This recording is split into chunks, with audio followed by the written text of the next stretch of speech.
주식회사 목표는요, 생산 장비에 투자를 하고 그 생산 장비를 이용해 신제품을 제조한 뒤 판매를 할 계획입니다.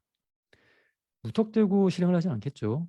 그 투자한 실행이 과연 기업 가치를 증가시키는지 평가를 해보고 기업 가치를 실제 증가시키는 걸로 예상이 될 경우에 투자안을 실행하겠죠. 자, 어떤 과정을 거쳐 주식회사 목표가 투자에서 결정을 하게 되는지 살펴봅시다.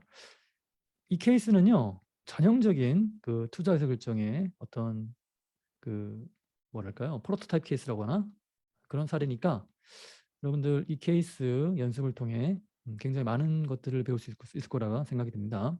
주식회사 목표의 예상 판매량은 표에 제시된 바와 같은 판매를 할 걸로 예상을 하고 있습니다. 신제품 가격 개당 120입니다. 10년 차부터는 110으로 가격을 인하하려고 하는 거죠. 3년쯤 되면 이제 경쟁 제품이 출시할 테니까 아무래도 가격을 인하할 수밖에 없는 그런 어떤 국면을 예상하는 거겠죠. 초기 신제품 출시와 함께 영년도죠. 순환전자본이 이만 발생합니다. 그러면 순환전자본의 변화가 발생한 거죠. 즉 순환전자본의 증가 2만. 순환전자본이 증가한다는 얘기는 순환전자본에 대해 투자를 한 거죠. 즉 현금 유출이 발생한 거죠. 매년 말 순환전자본은 신제품 매출액의 15%, 매출액이라는 게 변화하겠죠. 자, 그에 연동하여 순환전자본도, 즉 매년 말 순환전자본도 증가 감소가 발생하겠네요. 자, 이런 순환전자본의 변화를 당연히 현금 흐름에 반영해야 됩니다. 반영하는 이유 뭐라고 했죠? 그렇죠. 실제 진정한 영업 현금을 구하기 위해 순환전자본의 변화를 현금 흐름에 반영해야 하는 것이죠. 변동 비용은 개당 60이라고 하네요.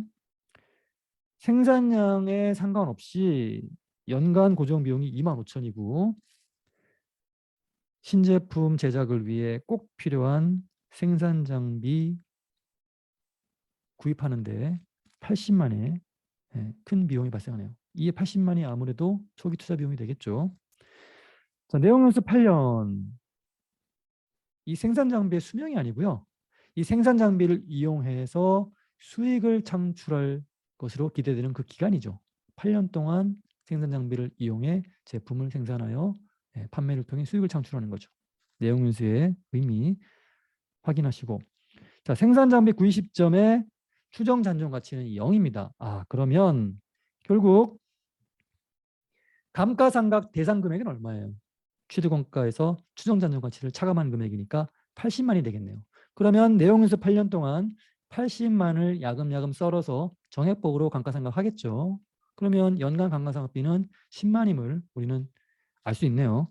자, 8년 후 실제 시장 가치도 나옵니다. 즉, 이 생산 장비를 8년간 사용해서 수익을 창출하고 투자 수명이 종료되는 시점에 이 생산 장비를 처분하겠죠. 당연히 시장 가격으로 처분하겠죠. 그게 16만이라는 얘기예요. 감가상각을 개시하는 시점에는 이 8년 후 실제 시장 가치를 모를 거예요. 미래잖아, 미래. 실제.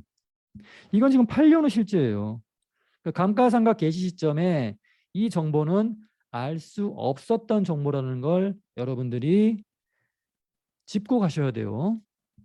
추정 잔존 가치와 실제 내용연수 종료 시점의 실제 잔존 가치가 다르니까 처분 시점에 처분 금액이 온전히 다 들어오는 게 아니고 추정 잔존 가치와 실제 잔존 가치가 불일치하니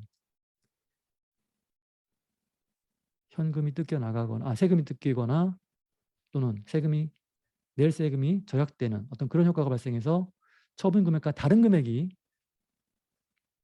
들어오겠죠. 즉 처분 금액과 세후 현금 흐름, 즉 세후 잔존 가치가 다를 거예요. 자, 세율이 21%이고요.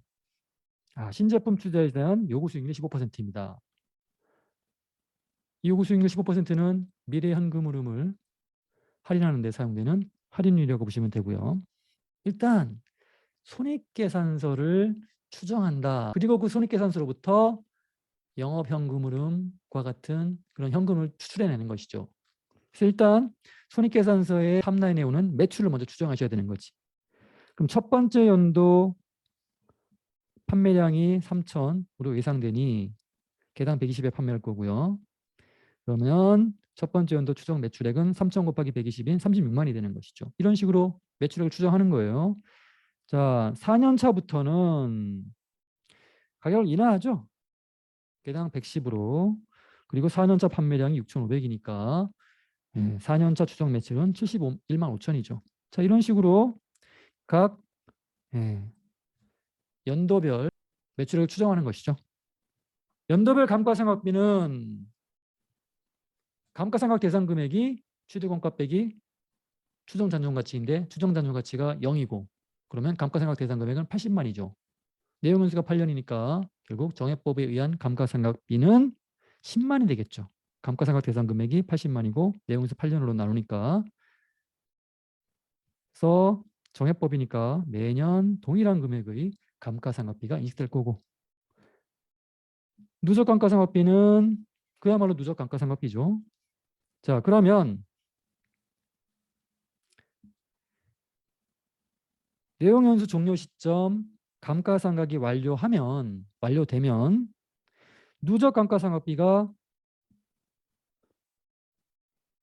10만씩 총 몇 년간? 8년간.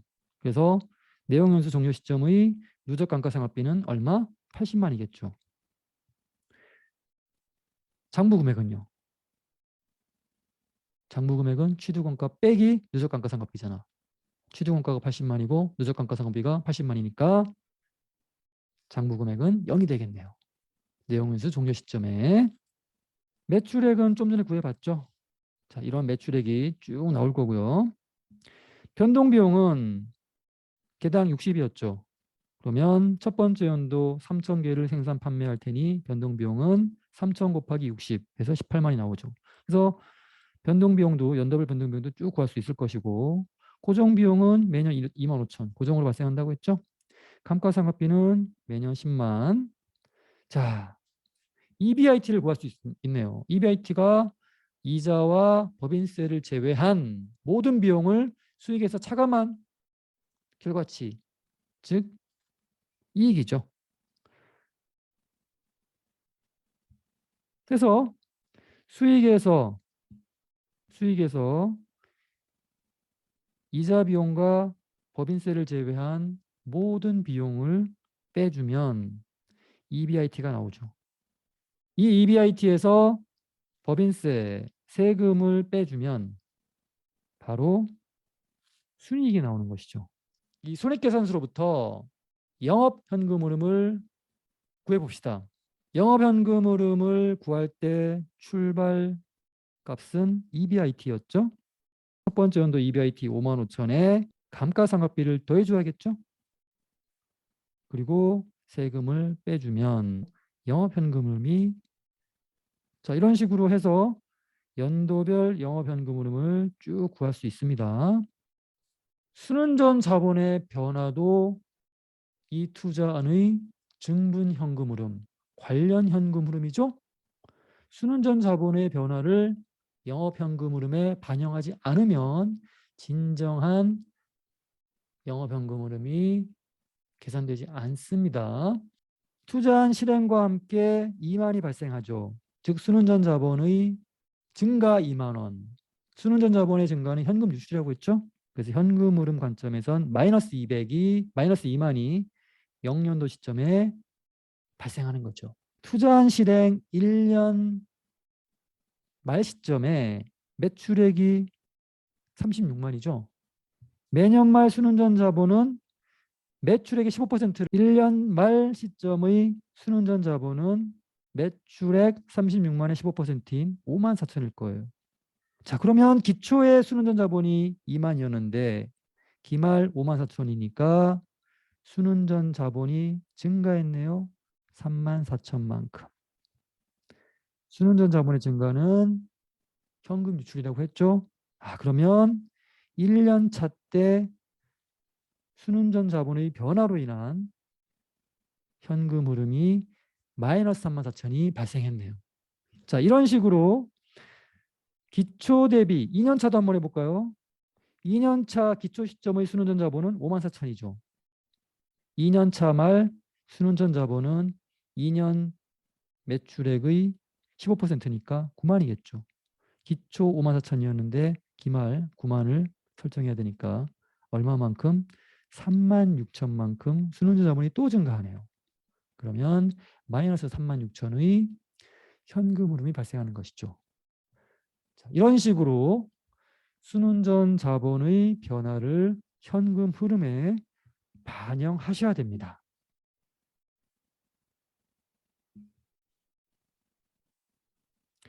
그리고 주의하실 건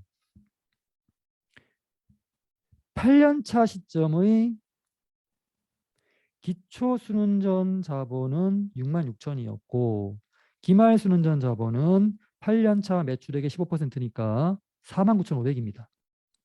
그러면 기초 순운전 자본 66,000에서 기말 순운전 자본이 49,500원, 49,500으로 16,500 감소했네요. 순운전 자본의 감소는 투자했던 순운전 자본을 회수하는 거라고 했죠. 회수로 인해 현금 흐름은 현금이 유입되겠네요. 그래서 플러스 16,500이 발생하고 주의하실 건 여러분. 이 8년차 말 순운전 자본은요. 투자한 종료와 함께 즉 내용회수 종료와 함께 회수됩니다. 즉 이 49,500이 0으로 된다는 얘기지. 지출했던 49,500을 현금으로 회수하는 거니까 순운전 자본 잔액은 0이 되겠죠. 결국 순운전 자본이 49,500에서 0으로 변화가 일어났네. 이 현금 흐름도 꼭 8년차 현금 흐름에 반영하셔야 된다는 거 잊지 마세요. 결국 현금 유출이겠죠? 순운전 자본의 감소니까 49,500만큼 현금 유출이 발생한다는 거 꼭 챙기셔야 됩니다. 영업현금 흐름은 이제 구했죠? 손익계산서로부터 영업현금 흐름을 발라내고 하지만 그 영업현금 흐름은 현금 유출이 없는 비용이 포함되어 있거나 또는 현금 유입이 없는 수익 등이 포함되어 있을 테니 거기에 순운전 자본의 변화를 반영하여 진정한 영업현금 흐름을 우리가 구해야 된다는 거 방금까지 한 거고요. 총 추정 현금 흐름을 구하려면 영업현금 흐름에 순운전 자본의 변화도 반영해야 하지만 추가로 고정자산에 대한 자본 지출도 반영하셔야 되는 거죠. 취득 시 현금 유출 80만, 현금 유출 80만, 장비 구입하는데 80만 썼잖아요. 그리고 처분 시점에 세후 현금 흐름을 구하셔야 돼요. 자, 세후 현금 흐름 구하실 때 일단 앞에서 우리가 이미 확인하고 왔죠. 고정자산인 장비의 추정 잔존 가치와 처분 시점의 실제 잔존 가치가 불일치하죠. 그렇다면 종료 시점의 세후 현금 흐름은 처분 시점의 세후 현금 흐름은 처분 금액이 온전히 들어오는 게 아니고 세금 절약 효과나 세금 징수로 인해 가산되거나 차감된 금액이 들어오겠죠. 그걸 계산해 봅시다. 처분 시점, 즉 내용연수 종료 시점에 취득원가 80만을 모두 감가상각했죠. 누적감가상각비가 80만이죠. 취득원가와 일치하죠. 결국 장부 금액은 0일 거예요. 그런데 실제 잔존 가치는 얼마? 16만이죠. 이게 처분 금액이죠. 자, 그러면 결국 장부 금액 0원짜리를 16만에 처분했으니 처분 이익이 발생했네요. 처분 이익 16만에 뭡니까? 세율을 곱한 값이 뭐예요? 세금으로 차감되겠죠. 자, 그래서 16만 곱하기 21%, 그 금액이 차감된 나머지 금액인 12만 6,400만 처분에 의한 현금 유입으로 될 거예요. 이 126,400이 바로 세후 현금 흐름, 세후 잔존 가치가 되는 것이죠. 세전 잔존 가치는 시장 가치는 16만이었죠. 그런데 세후 잔존 가치는 126,400이에요. 왜 처분 금액보다 적은 금액이 들어오나요? 그렇죠. 감가상각 시점에 너무 많은 감가상각비를 인정받아서 세금이 덜 징수됐기 때문에 처분 시점에 처분 이익인 16만의 21%를 세금으로 징수당하기 때문에 이런 일이 발생하는 것이죠. 결국 처분 시점의 세후 현금 흐름은 16만이 아닌 세금이 차감된 후의 금액인 즉 세후 현금 흐름인 12만 6,400이 발생하죠. 자, 결국 자본 지출은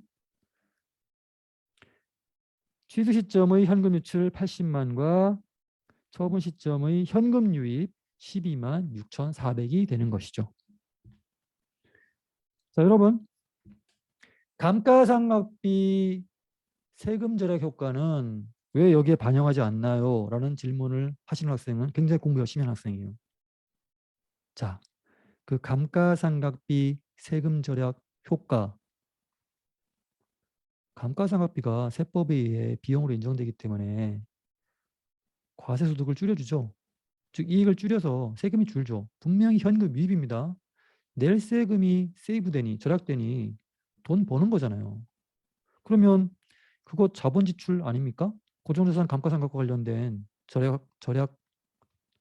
절약된 현금 유입인데. 네, 좋은 질문이에요. 자본 지출에서 다루지 않고요. 영업 현금 흐름에 이미 반영을 했어요. 그걸 여러분들이 잊지 않으셨으면 좋겠네요. 여기. 감가상각비를 비용으로 인정해서 세금이 계산되었기 때문에 감가상각비만큼 과세소득이 줄어서 세금이 줄어들었어요. 그래서 그만큼의 현금 유입이 이미 반영이 된 겁니다. 자, 자본 지출까지 구했으니까 이제 우리 총 추정 현금 흐름을 구하는 일괄표를 한번 만들어 볼게요. 자, 먼저 우리가 구했던 영업 현금 흐름 어떻게 구했죠? EBIT로부터 감가상각비를 더하고 세금을 빼서 영업 현금을 구했죠. 쭉 구했습니다. 그리고 순운전 자본의 변화를 이렇게 반영했죠. 그리고 제가 아까 꼭 확인하시라고 한 거. 내용회수 종료 시점에 그 기말 순운전 자본을 모두 회수한다는 거. 그래서 이것도 꼭 잊지 마셔야 돼요. 그래서 순운전 자본의 총 변화가 투자한 실행 개시와 동시에 2만 투자한 걸로 인한 현금 유출 그리고 매년 순환 자본의 변화가 이처럼 현금 흐름에 반영이 되어야겠죠. 자본 지출은 취득 시 현금 유출 80만과 처분 시점의 세후 현금 흐름 12만 6,400의 현금 유입이 이렇게 반영이 되죠. 그래서 연도별 이들값들을 다 더한 게 바로 뭡니까? 그렇죠. 연도별 현금 흐름이 되는 것이죠.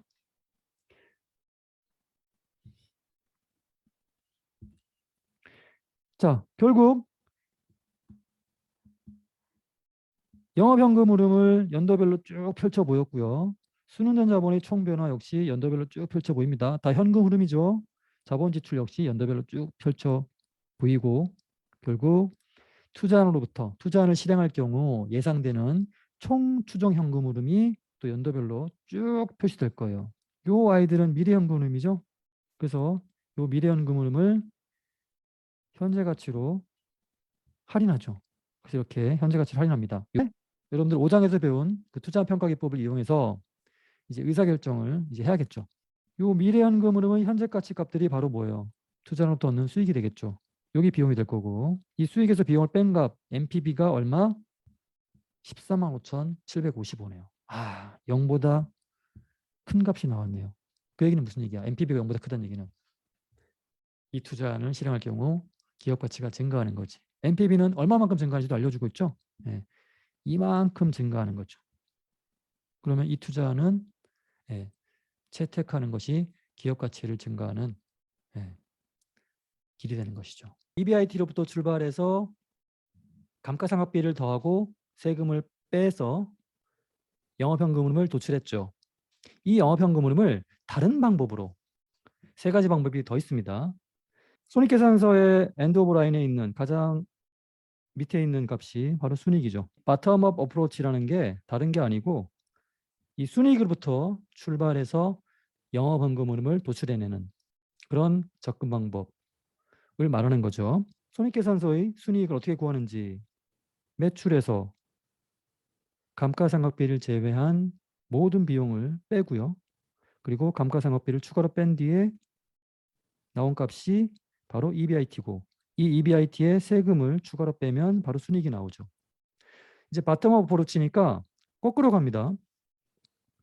순이익에서 출발하는 거예요. EBIT에서 세금을 뺀 게 순이익이니까 순이익은 EBIT 마이너스 세금이죠. 영업현금 흐름이 EBIT에 감가상각비를 더해주고 세금을 뺀 거잖아요.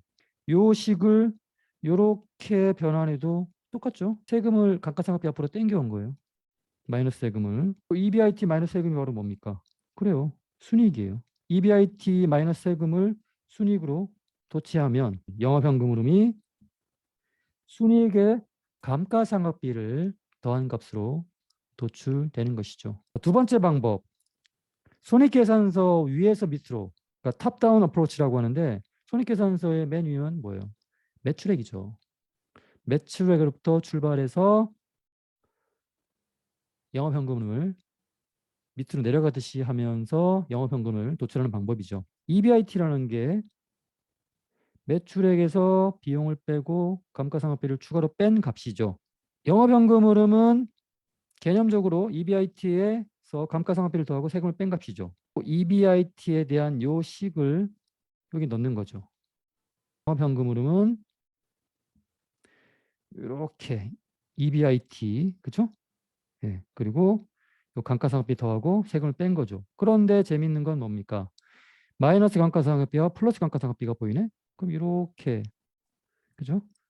3개가 되고 그럼 남는 게 바로 뭐예요? 그렇죠. 매출 빼기 비용 빼기 세금이 남지. 영업현금 흐름은 매출액에서 비용과 세금을 뺀 값으로 정의가 될 수 있습니다. 가장 중요한 건 이 세 번째 방법입니다. 세후 현금 흐름 접근 방법. 영업현금 흐름은 EBIT에 감가상각비를 더하고 세금을 뺀 값이죠. 세금은 여러분 어떻게 정의가 돼요? EBIT에 세율을 곱한 게 세금이죠. 결국 영업현금 흐름은 이렇게 또 전개가 되죠. 공통인수가 있네요. EBIT. 그러면 EBIT를 묶어서 이렇게 표현할 수 있겠지. 얘와 얘를 영업현금 흐름이 이렇게 표시가 됩니다. EBIT는 매출액에서 비용과 감가상각비를 뺀 거죠. 요 EBIT를 여기에 싹 넣어가지고 그러면 영업현금이 이렇게 표현되겠네. 감가상각비라는 놈 있죠. 요 놈과 요 곱한 거 있죠. 요거를 끄집어냅시다. 요 괄호에서 매출과 비용만 남죠. 그리고 1만원 세율이 곱해지니까 이렇게 정리가 되고 요게 벗겨지죠. 그러면 요렇게 벗겨지겠죠. 요 마이너스 감가상각비 곱하기 1이 나오잖아. 그리고 요 플러스 감가상각비가 있으니까 오케이. 여기에서 얘랑 얘는 상계가 되고 결국 남는 건 마이너스 감가상각비 곱하기 마이너스 세율만 남아서 결국 플러스 감가상각비 곱하기 세율만 남겠네. 자, 결국 영업현금 흐름은 이렇게 정의가 됩니다. 요 값을 주의하셔야 돼. 수익이라는 게 하나밖에 없죠. 매출 하나밖에 없어요. 그러면 결국 수익에서 비용을 뺀 값인데 주의하실 건 요 비용이 감가상각비라는 비용을 뺀 나머지 모든 비용이에요. 결국 요 값은 감가상각비를 제외한 모든 비용을 수익에서 뺀 이익이죠. 감가상각비가 비록 빠졌지만 요거 어쨌든 매출이 수익이죠. 그러면 수익에서 비용 뺀 값이잖아. 이익이에요. 이게 1-세율 곱했다. 요 값은 이익에서 그 이익에 대한 세금이 빠진 나머지 금액이에요. 즉 세후 이익이에요. 감가상각비 곱하기 세율. 이거 뭡니까? 그래요. 감가상각비는 현금 지출이 없는 비용인데 세법도 회계와 마찬가지로 이 감가상각비를 비용으로 인정하거든요. 따라서 세법이 비용으로 인정하니 결국 과세소득인 이익이 줄어들어서 세금이 줄어들죠. 얼마큼 줄어들어요? 감가상각비 곱하기 세율만큼 줄어드는 거예요. 아, 이게 바로 뭡니까? 감가상각비로 인한 세금 절약, 세금 절감 금액이 되는 거죠. 그럼 이 식이 굉장히 재밌는 거예요. 영업현금 흐름이 결국 세후 이익의 감가상각비 세금 절약 금액이 더해진 값으로 표현이 되는데 이 영업현금 흐름은 이제 뒤에 가서 굉장히 많이 사용되는 방법입니다.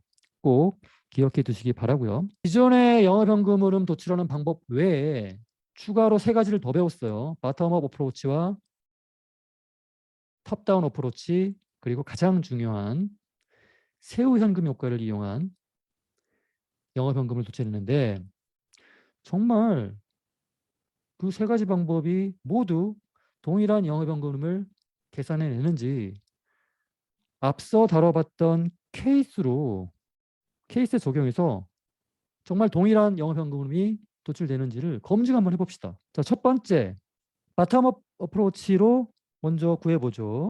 순이익에 감가상각비에 더하면 영업현금이 도출되었죠. 그러니까 투자한 A 여러분 케이스 앞에 가보세요. 그 케이스 숫자 그대로 가졌습니다. 투자한 A의 경우 실행을 하면 순이익이 21780이었는데 이 순이익 21780에 감가상각비 3만을 더하면 영업현금이 정말 나오네요. 앞에서 많이 계산해봤던 영업현금은 어떻게 구했어요? EBIT에 감가상각비 더해주고 세금 빼줬잖아. 이렇게도 구해보세요. 그럼 EBIT가 얼마예요? 27570이죠? 감가상각비는 3만. 세금 얼마요? 5790. 27570에서 3만 더하고 5790 빼면 그렇죠. 51780이 나와요. 우리가 원래 알고 있었던 영업현금 흐름 도출하는 방법으로 구해도 51780. 바텀업 어프로치로 구해도 51780. 오, 바텀업 어프로치. 오케이. 맞네. 자, 이제 탑다운 어프로치로 한번 구해볼게요. 매출액부터 시작하죠. 매출액 20만에서 20만에 비용이라면 변동비와 고정비가 있죠. 단 감가상각비를 제외합니다. 그래서 감가상각비를 제외한 모든 비용을 그러면 12만 5천과 17430 두 개죠. 더하면 14230이지. 그래서 매출액에서 감가상각비를 제외한 모든 비용을 빼는 거지. 그리고 세금을 추가로 빼면 역시 51780이 나옵니다. 계산해 보세요. 역시 탑다운 어프로치도 다른 영업현금 흐름 계산 방법과 동일한 영업현금 흐름을 계산해냅니다. 세후현금 흐름 방법을 이용해서 영업현금 흐름이 제대로 도출되는지 볼게요. 세후이익의 감가상각비 법인세 절감 효과를 더한 값이라고 했죠. 그러면 세후이익이 뭐였어요? 그렇지. 이익에 1-세율을 곱한 거죠. 그게 세후이익이죠. 그러면 감가상각비를 제외한 이익 어떻게 구합니까? 그렇지. 수익. 유일한 수익 20만에서 감가상각비를 제외한 모든 비용을 뺀 거. 그게 이익이죠. 세전이익. 거기에 1-세율을 곱하면 그 값이 세후이익이 되는 것이죠. 자, 그렇게 해서 구해보시면 매출액 유일한 수익이죠. 20만에서 감가상각비를 제외한 모든 비용 빼고 142,430이죠. 거기에 1만의 세율을 곱하면 45480이 나옵니다. 자, 그리고 감가상각비 법인세 절감 효과 어떻게 구합니까? 감가상각에 세율을 곱한 값이죠. 그게 얼마? 6300이죠. 그럼 45480 더하기 6300 더하면 51780이 나옵니다. EBIT에 감가상각비를 더하고 세금을 뺀 어프로치 방법으로 구한 영업현금 흐름. 바텀업 어프로치, 탑다운 어프로치, 세후현금 흐름 방법을 이용한 모든 방법에서 동일한 영업현금 흐름을 도출해내고 있네요. 앞에서 다뤄봤던 주 목표 케이스에도 이 세 가지 방법을 적용해보죠. 동일한 영업현금 흐름이 도출되는지 살펴봅시다. EBIT로부터 출발해서 영업현금 흐름을 구하는 방법. EBIT에 감가상각비를 더하고 세금을 빼면 영업현금률이 나오죠. EBIT가 55,000이죠. 감가상각비 10만 원을 더하고 세금을 빼주면 143 450이 나오네요. 다른 세 가지 방법으로 영업현금을 도출해 볼게요. 바텀 어프로치는 순이익에 감가상각비를 더한 값이었죠. 순이익이 43450이죠. 감가상각비 10만 원을 더하면 그렇네요. 143450 같은 값이 나오죠. 바텀 어프로치 오케이. 자, 탑다운 방식으로 구해보죠. 손익계산서의 맨 위에 라인인 매출액에서 비용을 빼고 세금을 뺀 값이 영업현금분이 나오면 되겠죠. 매출액은 36만, 여기에 감가상각비를 제외한 비용이란 거 조심하셔야 돼. 그러면 감가상각비를 제외한 비용이 두 개가 있네요. 변동비용과 고정비용. 여기를 빼주고 거기에 추가로 세금을 빼주면 역시 동일한 영업현금이 도출됩니다. 탑다운 어프로치 오케이. 가장 중요한 세후현금 흐름 접근 방법 볼게요. 세전이익에 1 세율을 곱해서 요 값 자체가 세후이익이 되는 거지. 주의하실 건 요 비용에 감가상각비는 포함되지 않는다. 매출액 36만, 감가상각비를 제외한 비용, 변동비용과 고정비용 빼주고 요 값이 세전이익이라고 했죠? 여기에 1 세율을 곱한 값이 바로 세후이익이 되는 거지. 감가상각비, 법인세, 절약효과, 감가상각비 세율이죠. 감가상각비로 인해 줄어드는 세금, 감가상각비 곱하기 세율, 감가상각비 10만에 세율 곱하면 자 그러면 요 값을 쭉 여러분들이 연산해 보시면 143450이 나옵니다. 주식회사 목포 케이스에서도 역시 이 세 가지 방법은 동일한 영업현금흐름을 도출해내고 있습니다.